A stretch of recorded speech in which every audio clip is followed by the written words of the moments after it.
जय हिंद साथियों। आज हम भूगोल विषय के बारे में पढ़ना प्रारंभ कर रहे हैं। विभिन्न प्रतियोगिता परीक्षाओं में भूगोल से अनेक प्रश्न पूछे जाते हैं। ये कक्षाएं अगर आपका सहयोग रहा तो हम निरंतर प्रारंभ करेंगे, जिसमें आज का विषय पढ़ेंगे भारत की स्थिति एवं विस्तार। विभिन्न प्रतियोगिता परीक्षाओं, चाहे वह यूजीसी नेट हो, एसएससी हो, आर्मी का एग्ज़ाम हो या डिफेंस का या कोई सा भी अन्य एग्ज़ाम हो, उसमें भारत की स्थिति एवं विस्तार से अनेकों प्रश्न पूछे जाते हैं। आप पिछले वर्षों के जो प्रश्न पत्र हैं उनको भी उठा के देख सकते हैं, तो उनमें भी कई प्रश्न पूछे गए हैं। तो हम प्रयास करेंगे कि हम इस विषय को तथ्यों के साथ साथ, यानी कि फैक्ट के साथ साथ कॉन्सेप्ट बनाकर पढ़ें, तो हम अच्छे से पढ़ सकेंगे। तो हम आज का टॉपिक पढ़ेंगे भारत की स्थिति एवं विस्तार। तो भारत की स्थिति एवं विस्तार जानने से पूर्व हमें समझना होगा कि जो भारत की जो सिचुएशन है वो वर्ल्ड में हमें कहाँ पे देखने को मिलती है। हमारी जो अर्थ है उसमें भारत उत्तरी गोलार्ध में आता है या दक्षिणी गोलार्ध में, पूर्वी गोलार्ध में आता है या पश्चिमी गोलार्ध में। तो इस प्रकार से हम समझने का प्रयास करेंगे। तो सबसे पहले हम ग्लोब को समझते हैं। ग्लोब क्या है? कुछ इस प्रकार की हमारी पृथ्वी है।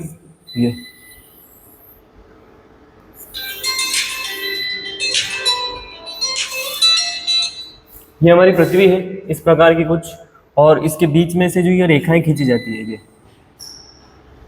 ये 0 डिग्री पे है, ये 20 डिग्री नॉर्थ है, 20 डिग्री नॉर्थ, ये 23 डिग्री साउथ में है। तो ये रेखाएं खींची गई हैं पृथ्वी पर, जो काल्पनिक रेखाएं खींची गई हैं, जैसे कि अनेकों रेखाएं हैं, ये और इन्हीं में से जो महत्वपूर्ण रेखा है वो एक उत्तर में है, ये 0 डिग्री है, और एक उत्तर में है 20 डिग्री नॉर्थ और 23 डिग्री साउथ। तो इसको बोलते हैं कर्क रेखा।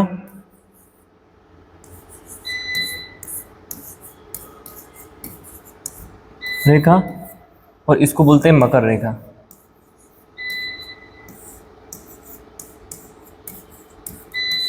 और इंग्लिश वाले इसको बोलते हैं ट्रॉपिक ऑफ कैंसर,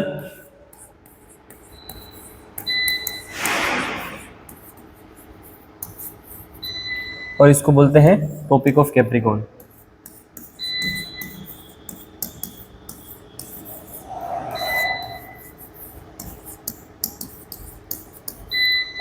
और ये बीच की जो 0 डिग्री रेखा है इसको कहा जाता है विषुवत रेखा।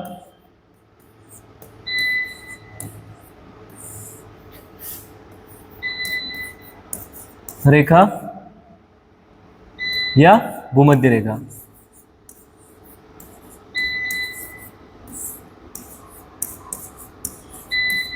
और इंग्लिश मीडियम वाले इस रेखा को बोलते हैं इक्वेटर।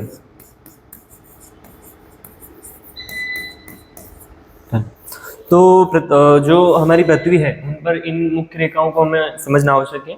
ये जो रेखाएं हैं ये यहाँ तक खींची गई हैं, सब काल्पनिक रेखाएं खींची गई है यहाँ तक। ये 0 डिग्री है, 0 डिग्री से 1 2 3 4 18 19 ऐसे करके यहाँ तक जाती है 90 डिग्री नॉर्थ, और ऐसे ही दक्षिण में आती है 1 2 3 4 5 6 18 20, और यहाँ तक आते आते हो जाती है 90 डिग्री साउथ। तो ये हमारी पृथ्वी के दोनों पोल है। ये है उत्तरी ध्रुव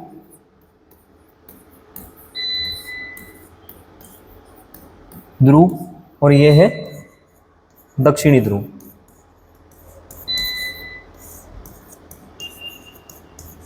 अर्थात ये है नॉर्थ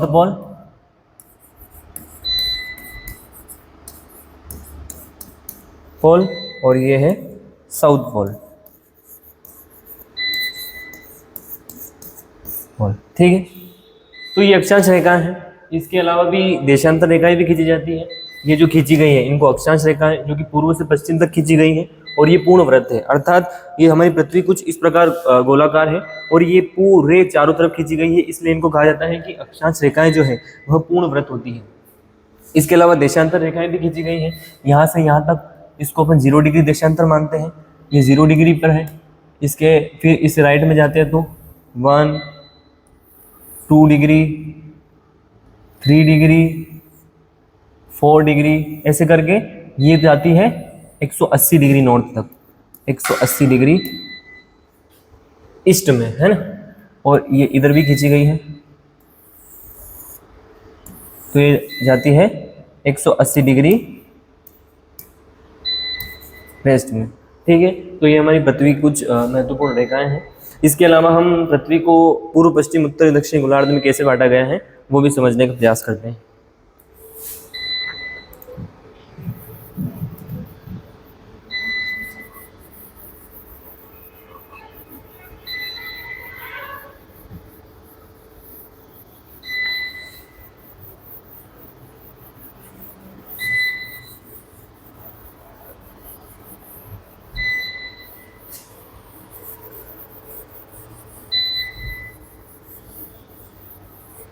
तो हम देखेंगे कि पृथ्वी को उत्तर पश्चिमी, दक्षिणी, उत्तरी पश्चिमी और पूर्व पश्चिमी गोलार्ध में किस प्रकार बांटा गया है। तो ये हमारी पृथ्वी है,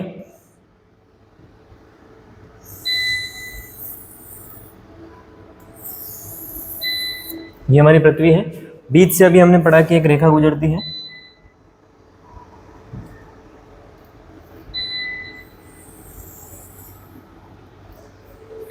बीच से एक रेखा गुजरती है जिसको हमने नाम दिया था इक्वेटर या भूमध्य रेखा।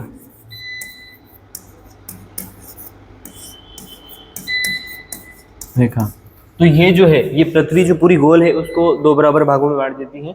इसका जो उत्तरी सिरा है उसको कहा जाता है नॉर्थ पोल,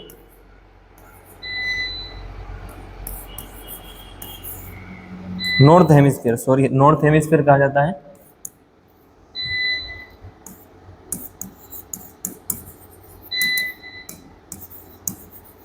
स्फीयर, और जो दक्षिण में है उसको कहा जाता है साउथ हेमिस्फीयर।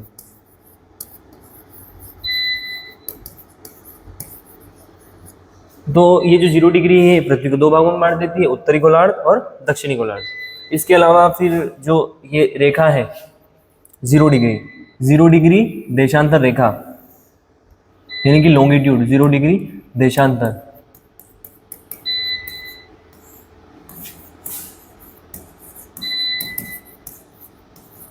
ये 0 डिग्री देशांतर रेखा, ये लॉन्गिट्यूड लाइन है, ये पृथ्वी को दो भागों में बांट देती है। पूर्वी गोलार्ध, ये पूर्वी गोलार्ध, और ये पश्चिमी गोलार्ध। ये पूर्वी गोलार्ध,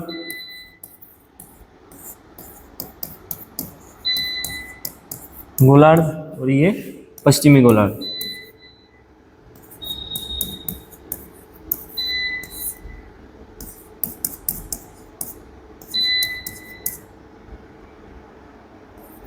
पश्चिमी गोलार्ध में बांट देती है। तो इस प्रकार हमने पृथ्वी पर 4 गोलार्ध है उनके बारे में पढ़ा, उत्तरी गोलार्ध, दक्षिणी गोलार्ध, पूर्वी गोलार्ध और पश्चिमी गोलार्ध।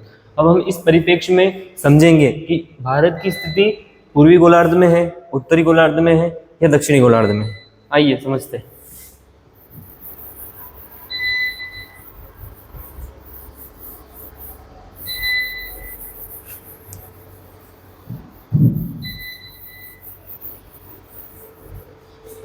गोलार्ध के अनुसार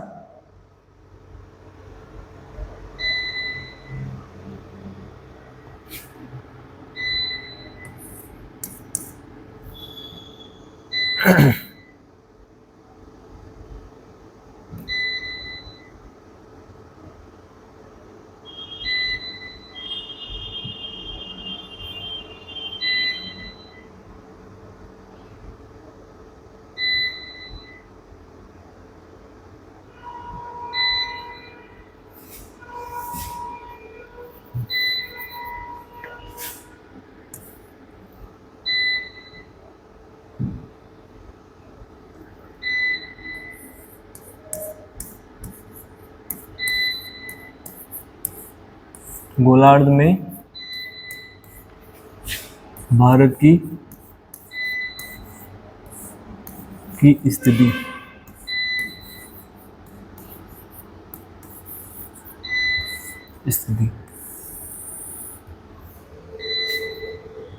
स्थिति है ना। तो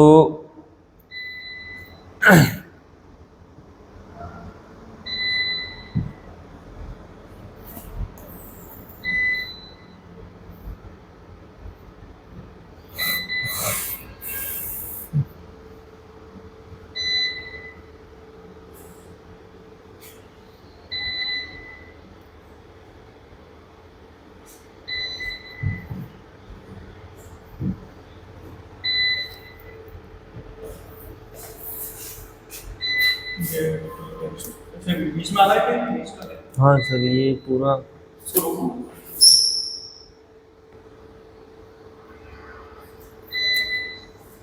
तो गोलार्ध में भारत की स्थिति को हम समझेंगे।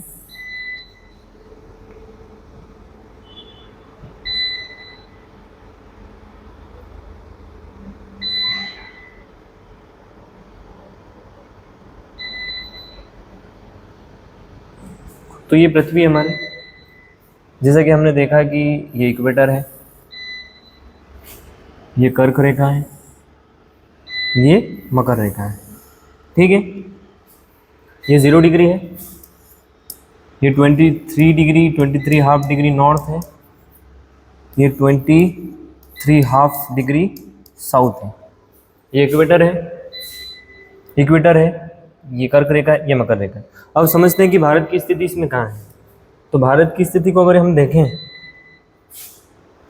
तो भारत की स्थिति, आपने सुना होगा कि जो कर्क रेखा है वो भारत के 7 राज्यों से होकर गुजरती है, जिसमें गुजरात, राजस्थान, मध्य प्रदेश, छत्तीसगढ़, झारखंड, वेस्ट बंगाल, त्रिपुरा, मिजोरम। तो भारत की स्थिति इस कर्क रेखा पर है, यहाँ पर है लगभग भारत की स्थिति।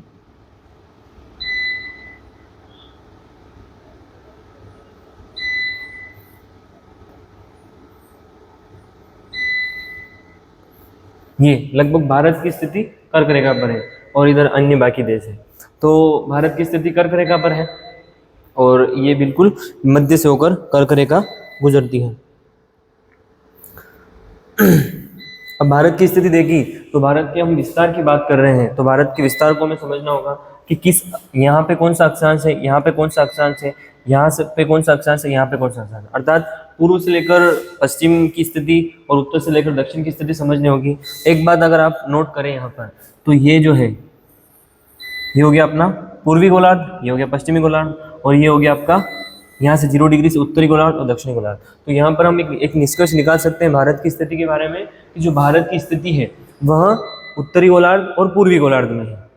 भारत पूर्ण रूप से उत्तरी गोलार्ध और पूर्वी गोलार्ध में स्थित है। तो यहाँ पर आप एक नोट कर सकते हैं एक पॉइंट को,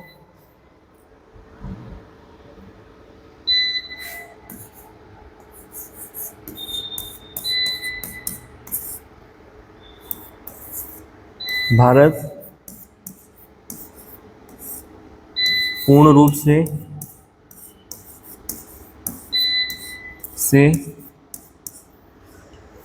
उत्तर पूर्वी गोलार्ध में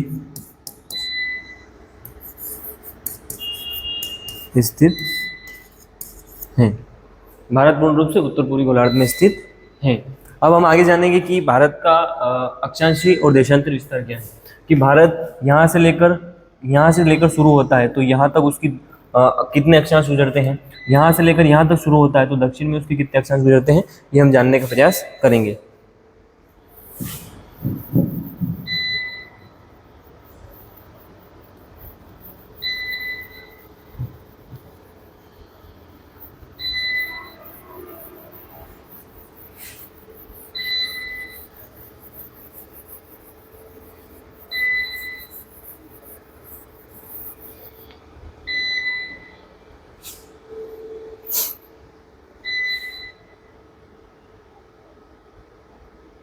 तो भारत के अक्षांश और देशांतर की हम बात करेंगे तो हम पहले भारत का एक अच्छा सा चित्र बनाएंगे, उसका मैप बनाएंगे सबसे पहले।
तो कुछ कुछ ऐसा दिखता है हमारा प्यारा भारत। और यहाँ पर इसके द्वीप है अंडमान निकोबार द्वीप समूह, ये तो हम देखेंगे कि भारत के इसका देशांतरी अक्षांशीय विस्तार जो है वो कहाँ से कहाँ तक, तो अक्षांशीय विस्तार की बात करें तो यहाँ से प्रारंभ होगा, क्योंकि भारत का सबसे दक्षिणी बिंदु यही है। तो यहाँ पर इसका जो विस्तार देखने को मिलता है हमें, वो मिलता है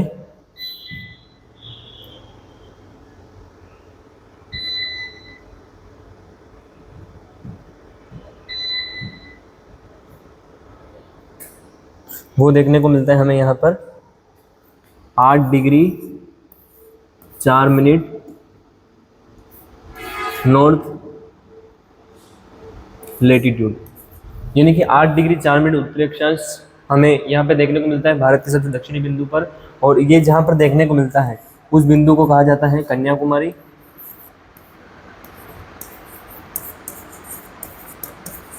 कन्याकुमारी या कुमारी अंतरीप,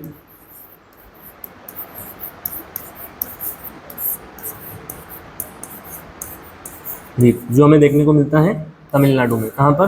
तमिलनाडु में। और ये भारत की मुख्य भूमि का सबसे दक्षिणी बिंदु है। किस नाम से जाना जाता है? कन्याकुमारी या कुमारी अंतरीप। कहाँ पे देखने को मिलता है? तमिलनाडु में।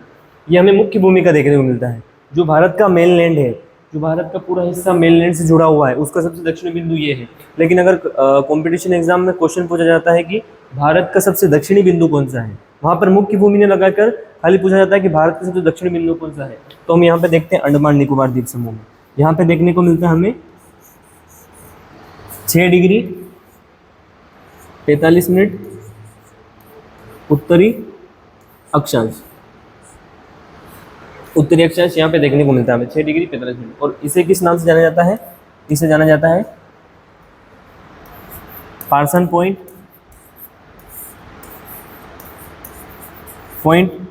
या इंदिरा पॉइंट।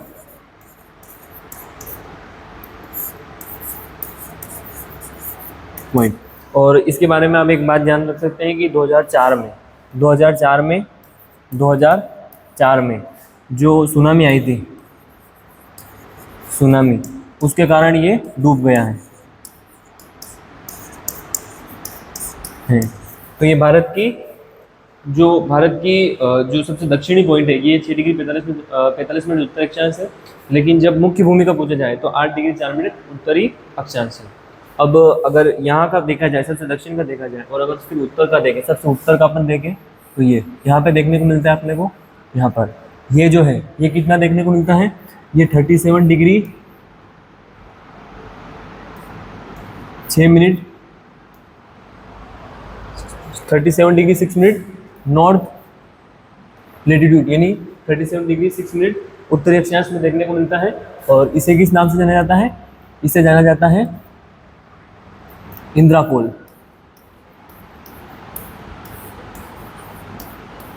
इंदिरा पोल के नाम से जाना जाता है। और पहले तो ये जम्मू कश्मीर में था, लेकिन अभी जो जम्मू कश्मीर है वो एक अलग सेपरेट राज्य बन चुका है। तो ये कहाँ पे आता है? अभी ये आता है लद्दाख में। लद्दाख में आता है। ठीक है, तो ये हो गई ये हो गई अक्षांश की बात। अब हम देशांतर की बात करेंगे। अक्षांश यानी कि ये एक लाइन यहाँ से गुजर रही है 8 पर, ये 9 पर, ये 10 पर, ये 11 पर, ये 12 पर, ये 13 पर, ये 14 पर, ये 15 पर, 16, 17, 20, 25, 33, 36 और 37, यहाँ तक लाइनें गुजर रही है। ये सारी अक्षांश रेखाएं भारत के ऊपर से गुजर रही है।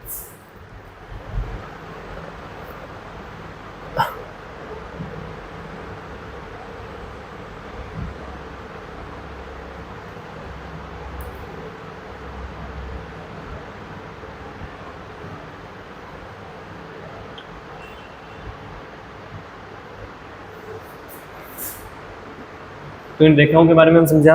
अब हम देशांतर यानी कि जो हमने ग्लोब पर खड़ी रेखाएं देखी थी, लॉन्गिट्यूड जिनको बोलते हैं, उनके बारे में समझेंगे। तो एक लॉन्गिट्यूड रेखा यहाँ से गुजरती है, ये भारत के बिल्कुल पश्चिम से होकर गुजरती है। तो ये कौन सी ये कितने अक्षांश से देशांतर से गुजरती है?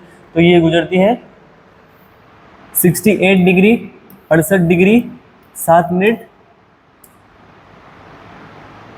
पूर्वी देशांतर।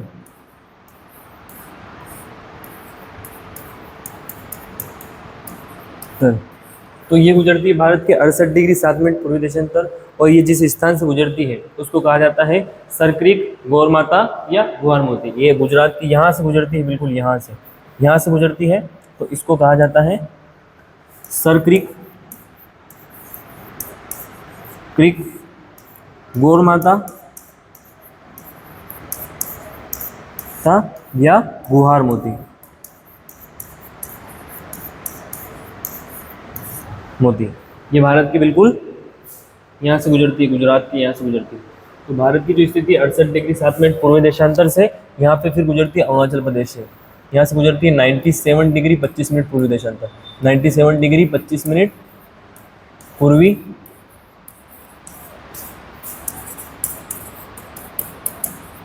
देशांतर, यहाँ पे गुजरती है। अब ये गुजरात से गुजरी थी और ये गुजरती है अरुणाचल प्रदेश से। अरुणाचल प्रदेश की किस स्थान से, तो उसे कहा जाता है वालांगू या किबितू कौन से स्टेट से, अरुणाचल प्रदेश।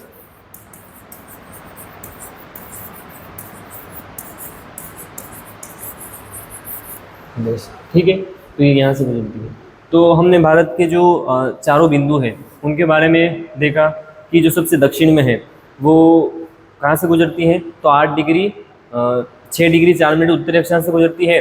जो अंडमान निकोबार द्वीप समूह में ग्रेट अंडमान है वहाँ से गुजरती है, और उस बिंदु का नाम है इंदिरा पॉइंट, पिग्मेलियन पॉइंट या पार्सन पॉइंट। अगर मुख्य भूमिका देखें तो वो कन्याकुमारी से गुजरती है। वो उसका जो है देशांतीय विस्तार वो है 8°4' उत्तरी अक्षांश, जो मुख्य भूमि पर है कन्याकुमारी में, तमिलनाडु में। नॉर्थ का देखें, सबसे उत्तर का अगर अपन अक्षांश देखें तो वो 37°6' उत्तरी अक्षांश है, जो भारत के लद्दाख राज्य से गुजरता है, और उस बिंदु को नाम दिया गया है इंदिराकोल। हालांकि ये इंदिराकोल अपने कंट्रोल में नहीं है अभी, क्योंकि ये जो है ये पीओके का भाग है, ये पीओके पाक ऑक्युपाइड कश्मीर पीओके का भाग है, और यहाँ पर कोई एक बिंदु करके है वो हमारे कंट्रोल में है। लेकिन जो भारत अपना जो क्लेम करता है वो यहाँ तक करता है 37°6' नॉर्थ लैटिट्यूड, यहाँ तक करता है। फिर हमने देशांतर के बारे में पढ़ा। जो भारत का सबसे पूर्वी देशांतर है वो 68°7' पूर्वी देशांतर से है, जो गुजरात के सरक्रिक या गौरमाता या गुहारमती से गुजरता है। और सबसे पूर्व का देखें तो वो है वालांगू या किबितू, जो अरुणाचल प्रदेश से गुजरता है, और ये है 97°25' पूर्वी देशांतर।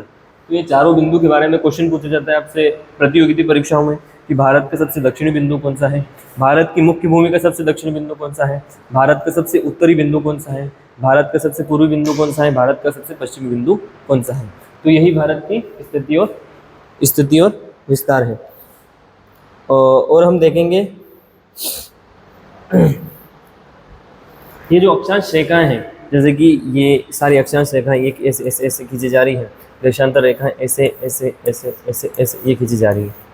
तो इनके बीच जो डिफरेंस है, अंतर है, वो कितने का होता है, तो 111 किलोमीटर पर एक रेखा खींची जाती है, 111 किलोमीटर। इसमें भी अक्षांश में भी 111 किलोमीटर का डिफरेंस होता है, और इन देशांतर में इनमें भी 111 किलोमीटर का डिफरेंस होता है। ये आपको याद रखना चाहिए।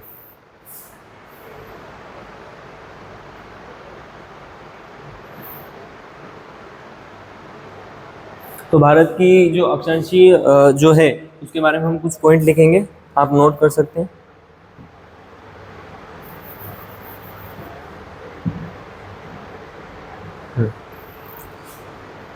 भारत की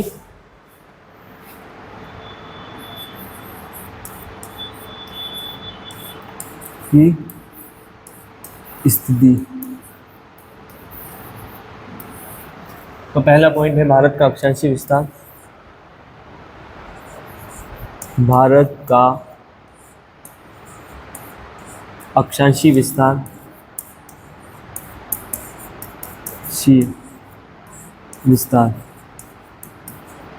यानी लॉन्गिट्यूडनल अक्षांशीय विस्तार, लेटिट्यूडनल एक्सटेंशन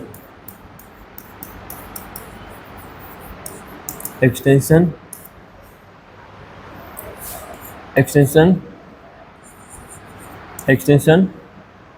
भारत का जो अक्षांशीय विस्तार है वो अगर मुख्य भूमि से देखा जाए तो 8 डिग्री 4 मिनट उत्तरी अक्षांश से अक्षांश से 36 डिग्री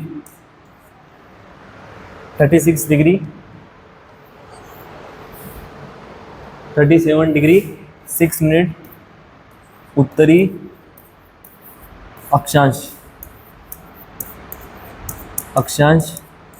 के मध्य है। दूसरा, भारत का देशांतरी विस्तार देखा जाए तो भारत का देशांतरी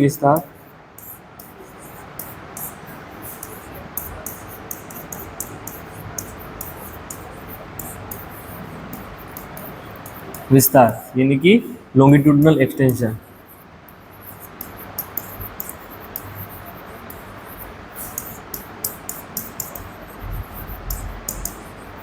लॉन्गिट्यूडनल एक्सटेंशन 68 डिग्री 7 मिनट पूर्वी देशांतर से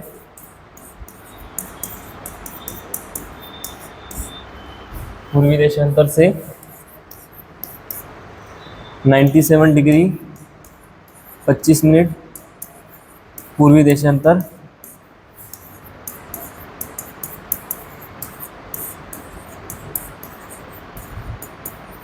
मध्य है।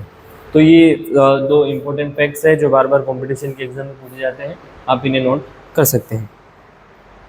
अब एक और दो मज़ेदार फैक्ट पूछे जाते हैं कि भारत की उत्तर से दक्षिण लंबाई और पूर्व से पश्चिम लंबाई कितनी है, उसको भी हम जानेंगे।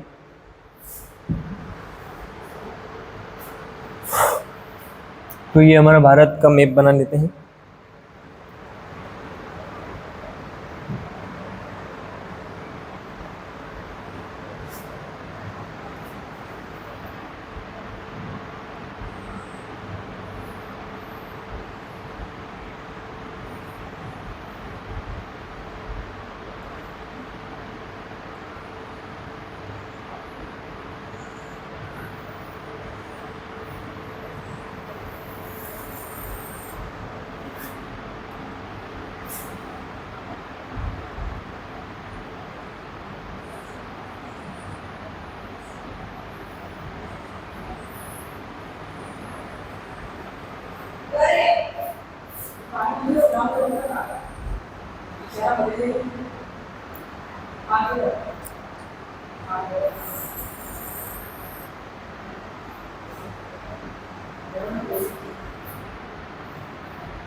तो ऐसा हमारा कुछ भारत दिखता है, यहाँ से थोड़ा बड़ा हो गया है।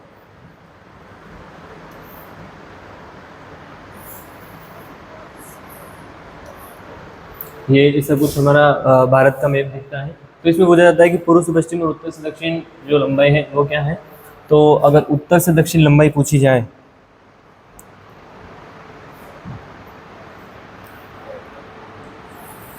यहाँ से यहाँ तक,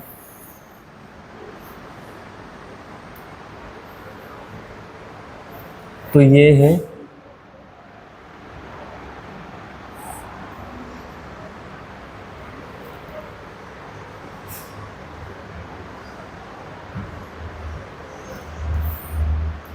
ये है 3200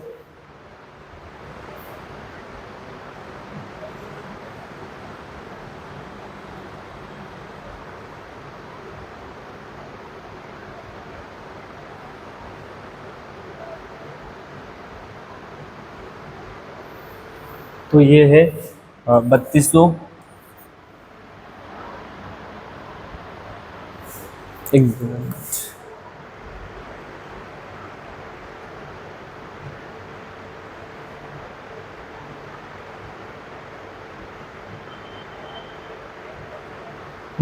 तो ये है 3214 किलोमीटर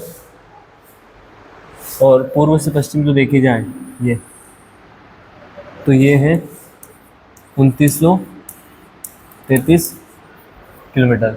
तो इस प्रकार उत्तर से दक्षिण जो लंबाई 32-14 किलोमीटर है, और पूर्व से पश्चिम जो है वो 29 से 33 किलोमीटर। इस प्रकार अगर भारत की स्थिति देखी जाए तो ये भारत यहाँ से लेकर यहाँ तक, यहाँ से लेकर यहाँ तक, यहाँ से लेकर यहाँ तक, और यहाँ से लेकर यहाँ तक, तो ये जो एक आकृति बनती है भारत की, वो बनती है समचतुष्कोणीय। तो भारत की जो आकृति है वो कौन सी है? समचतुष्कोणीय। तो यहाँ पर आप नोट कर सकते हैं कि भारत की जो आकृति है,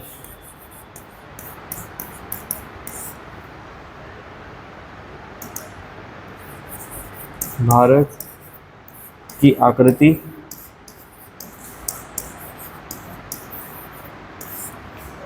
समचतुष्कोणीय है।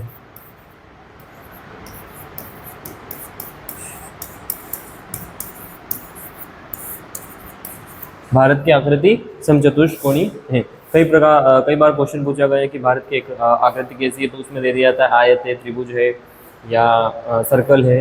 तो भारत की जो आकृति है वो कैसी है? समचतुष्कोणीय है। तो ये हो गई भारत की स्थिति के बारे में। हमने जाना कि भारत का अक्षांशीय विस्तार कहाँ से कहाँ तक है, देशांतरी विस्तार कहाँ से कहाँ तक है, भारत से जो कर्क रेखा 7 राज्यों से होकर गुजरती है उसको भी हम एक बार देख लेते हैं कि भारत के वे कौन कौन से 7 राज्य जिनसे कर्क रेखा होकर गुजरती है।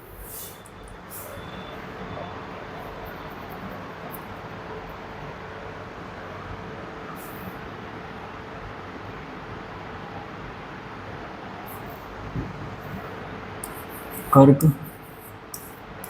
रेखा पर स्थित राज्य। कर्क रेखा पर कौन कौन से राज्य कर्क रेखा पर स्थित है? तो पहले एक मैप बना लेते हैं छोटा सा।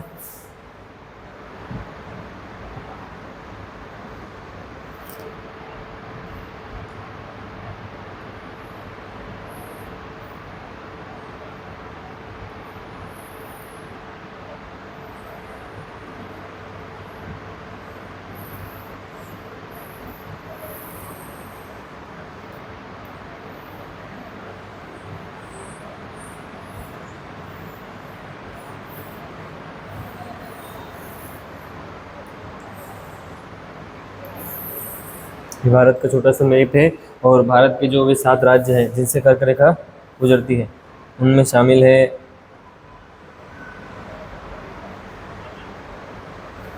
है तो आपका गुजरात, राजस्थान, मध्य प्रदेश, छत्तीसगढ़, झारखंड, वेस्ट बंगाल, त्रिपुरा और मिजोरम। ये त्रिपुरा और मिजोरम जो है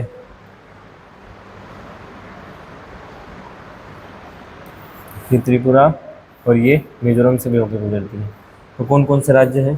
तो यहाँ पर अपन उनके नाम लिख लेते हैं एक बार। यहाँ पर है गुजरात,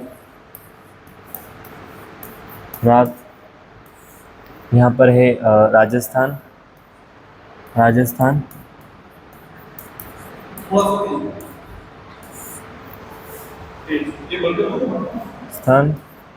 ये मध्य प्रदेश, यहाँ पे छत्तीसगढ़, यहाँ पर झारखंड, यहाँ पर वेस्ट बंगाल, ये है त्रिपुरा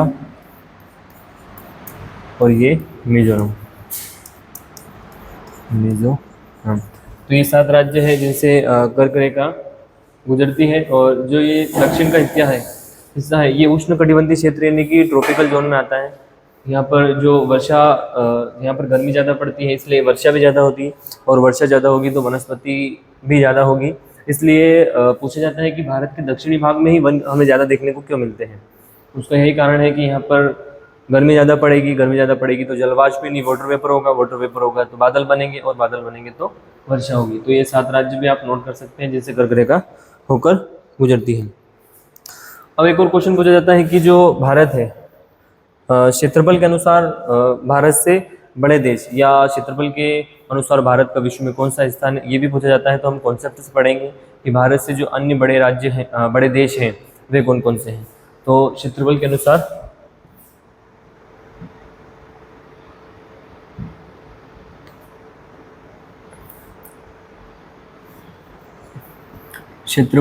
भारत से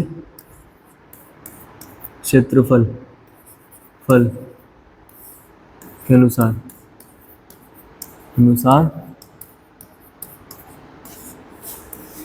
7 बड़े देश। तो क्षेत्रफल के अनुसार 7 बड़े देश में जो पहला है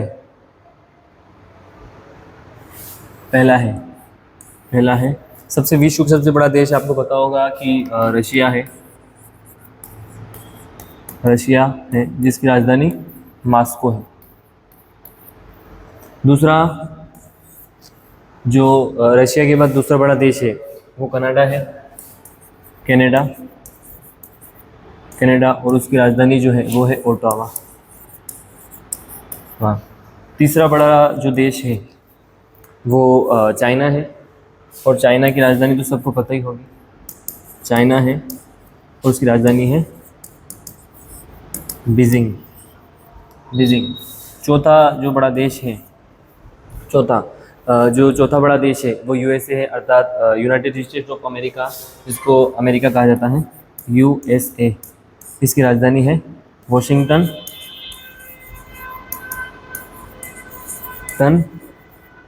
डीसी, अर्थात डिस्ट्रिक्ट ऑफ कोलंबिया। वॉशिंगटन नाम के 2 जगह हैं, इस देश का नाम डीसी रख दिया, अर्थात डिस्ट्रिक्ट ऑफ कोलंबिया। पांचवा जो बड़ा देश है वो है ब्राज़ील।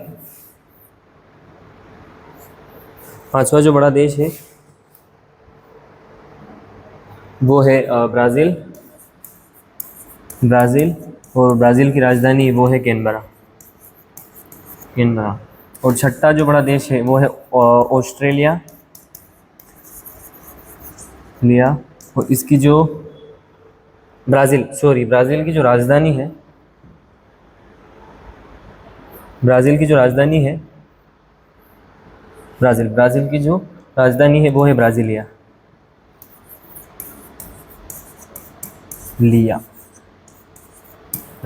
और ऑस्ट्रेलिया की जो राजधानी है वो है कैनबरा। और 7वें पर आता है हमारा प्यारा देश भारत, इंडिया, और इंडिया की राजधानी है वो तो आपको पता ही होगी, वो है दिल्ली। तो इस प्रकार विश्व के 7 बड़े देश और उनकी राजधानियाँ भी पूछी जाती हैं। तो भारत का विश्व में 7वां स्थान है। यहाँ पर देखना है कि जो भारत का विश्व में क्षेत्रफल के अनुसार 7वां स्थान है और भारत के पास विश्व का जो क्षेत्रफल है उसका केवल 2.4% है। लेकिन जनसंख्या पॉपुलेशन के बारे में अपन बात करें तो भारत विश्व का सबसे बड़ा देश है जिसके पास लगभग 150 करोड़ से भी अधिक जनसंख्या है। तो यहाँ पर अपन एक पॉइंट नोट कर सकते हैं,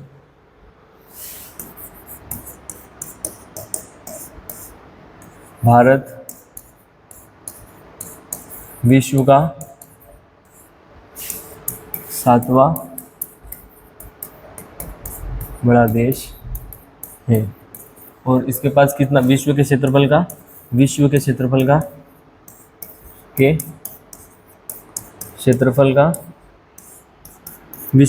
कितना है तो 2.42%। और जनसंख्या के मामले में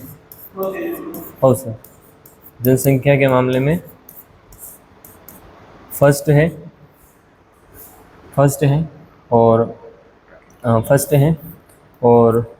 है और विश्व की जनसंख्या का देखें तो जनसंख्या का 17.7%। अभी तो और बढ़ गया होगा, लेकिन हमारे पास क्षेत्रफल बहुत ज़्यादा कम है और जनसंख्या बहुत ज़्यादा है, अर्थात जो एक बहुत कम जगह है उस पर बहुत ज़्यादा जनसंख्या है, इसलिए हमारे देश की जो इकोनॉमी है उस पर भार है और यहाँ पर सोर्स ऑफ इनकम बहुत कम देखने को मिलते हैं। और इसमें भी 2.4% में भी देखें तो कहीं पर पठार है, कहीं पर पर्वत है, कहीं पर नदियाँ हैं, जो फ्लैट मैदान है यानी कि प्लेन्स जो है जिन पर कृषि की जा सकती है वो जगह हमारे पास बहुत कम है।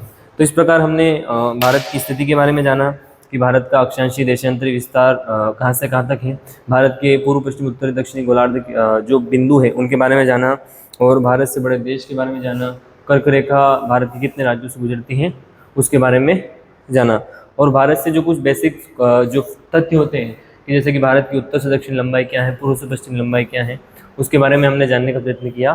तो आपका बहुत बहुत धन्यवाद, आपने पूरे वीडियो को ध्यानपूर्वक देखा और अगर आपका सहयोग रहा तो हम निरंतर ऐसी कक्षाएं प्रारंभ करेंगे। और मुझे भी इतना ज्ञान नहीं है, लेकिन अगर मैं भी यहाँ पे सीख ही रहा हूँ। मैंने भी इन तथ्यों को जैसे कि से पढ़ा रटा, दूसरों से यूट्यूब से पढ़ा। तो अगर आपका सहयोग रहा तो हम निरंतर इन कक्षाओं को आगे करेंगे। धन्यवाद।